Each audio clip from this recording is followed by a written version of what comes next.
Bonjour, bonsoir les amis, j'espère que vous allez bien, que vous êtes en forme, que vous avez la méga pêche. Je vais répondre à la question de Pixel Movie qui me pose la question suivante. Voilà Tammy, est-ce qu'il y a un âge bien spécifique pour commencer à trader ou est-ce qu'on peut se lancer à n'importe quel âge? Par exemple, moi j'ai 15 ans. Bon.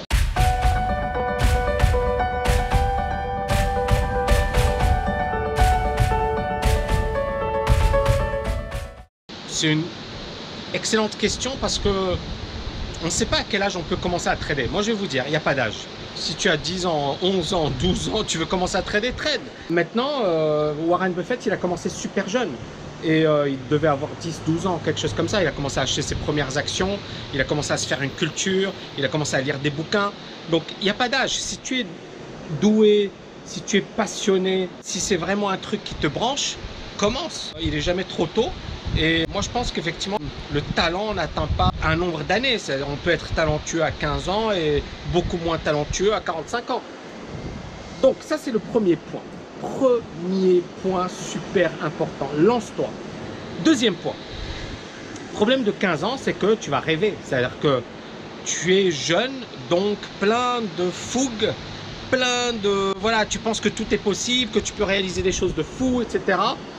Donc moi, ce que je te recommande vraiment, c'est de lire quelques bouquins, l'art du trading par exemple, si tu ne l'as pas déjà lu. Essaie de te former sérieusement au trading, parce que ça te servira pour les prochaines années. D'ailleurs, il y a beaucoup de jeunes qui ont 15 ans, 16 ans, qui ont lu mes bouquins, et ces bouquins les ont inspirés. Je vais vous raconter l'histoire d'un trader, aujourd'hui à Londres. Il travaille pour une grosse banque française. Il a lu mon bouquin, il devait avoir ton âge. Il a fait Central Paris, donc c'est une excellente école d'ingénieurs. Et aujourd'hui, il est trader à Londres et il m'a dit, voilà, Tammy, tu m'as inspiré, tu m'as motivé, j'ai lu ton bouquin et ça m'a donné des ailes. Donc, c'est super important d'avoir également des repères, d'avoir des mentors, d'avoir des gens qui t'inspirent. Et puis, à partir de là, bosse, bosse, bosse, bosse, bosse. Si tu es passionné, bosse. Ensuite, l'autre point sur lequel j'ai envie de revenir, fais gaffe. Parce que tu as 15 ans, tu vas avoir plein de vendeurs de rêves, plein de gens qui vont te dire, voilà, on va devenir millionnaire, etc. rapidement, options binaires, CFD à Chypre. Et il y a des articles qui ont été publiés récemment qui ont montré que c'était des escroqueries organisées. Chypre, c'est énorme ce qui s'est passé. Il y a eu des milliards d'argent dérobés aux particuliers depuis Chypre. C'est pas moi qui le dis, faites vos recherches. D'accord, écrivez Chypre, escroc, CFD, Forex, et vous allez avoir plein d'articles de journaux qui vont vous dire ce qui s'est passé là-bas. Donc, travaille avec des courtiers sérieux si tu peux, type Interactive Broker, type LMAX. Travaille sur des marchés régulés, c'est-à-dire les actions, pas les CFD. Il y a des vidéos dans lesquelles j'explique pourquoi. Actions, futur, c'est beaucoup trop, parce que le levier est trop important, mais action pour commencer. Comme ça, tu pourras travailler sur de bonnes bases, d'accord? Et puis, bien évidemment, détermine ton style. Tout le monde ne sera pas day trader. Tu peux être day trader, swing trader, c'est-à-dire que tu joues sur des périodes longues, ou même investisseur, tu travailles sur des périodes de 2 ans, 3 ans, 4 ans.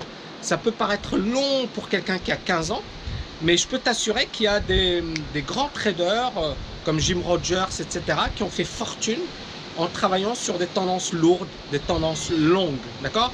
On n'est pas obligé de faire du day trading pour bien gagner sur les marchés financiers. Donc voilà, j'espère que cette vidéo t'aura aidé. Elle aura aidé toutes les personnes qui ont 15 ans, 14 ans à avoir une meilleure idée sur le trading. Est-ce que ça vaut le coup ou pas? Et encore une fois, ne le faites jamais pour de l'argent. Faites-le parce que c'est une passion. Faites-le parce que c'est un truc qui vous branche, qui colle à votre personnalité. Ne le faites jamais pour de l'argent, d'accord? L'argent viendra naturellement, mais l'argent, tu peux l'avoir dans n'importe quel domaine. C'est-à-dire, si tu es bon, tu peux gagner de l'argent. Quel que soit le domaine, tu es architecte, tu es brillant, tu peux devenir beaucoup plus riche que certains traders. Tu es, je sais pas moi, scientifique de haut niveau, tu peux gagner beaucoup plus d'argent qu'un trader. Tu es chercheur de haut niveau et tu utilises et tu crées ta boîte, tu peux devenir beaucoup. C'est-à-dire, l'argent, c'est l'autre aspect. C'est-à-dire, d'abord, c'est la passion. Est-ce que ça m'intéresse? Et si ça t'intéresse, bien évidemment, en faire un métier et bien évidemment, en gagner de l'argent avec. Mais jamais se dire, je fais un métier pour gagner de l'argent. Dis-toi, je fais un métier, bien évidemment, c'est pas pour mourir de faim. Mais je fais un métier d'abord parce que ça me passionne Et puis bien évidemment, si tu n'es pas bête, si tu as les bons réflexes, les bonnes connaissances, tu pourras gagner de l'argent. Quel que soit le métier, tu pourras gagner énormément d'argent. Moi, dans ma formation, j'ai des médecins. Et j'ai notamment un médecin qui est cardiologue. Et il m'a dit, voilà, c'est super ta formation parce que ça me donne des idées de business. C'est marrant. C'est-à-dire, finalement, il est déjà dans un super métier, mais ma formation lui donne des idées pour développer son activité et développer d'autres choses. Et ça, c'est quelque chose qui veut dire beaucoup de choses. Quel que soit le métier, tu peux cartonner. À toi de voir où est ton talent. Où est ton talent, d'accord? J'espère que vous avez aimé cette vidéo. N'oubliez pas de la liker, de la partager. Je vous dis à bientôt les amis. Ciao, ciao, ciao.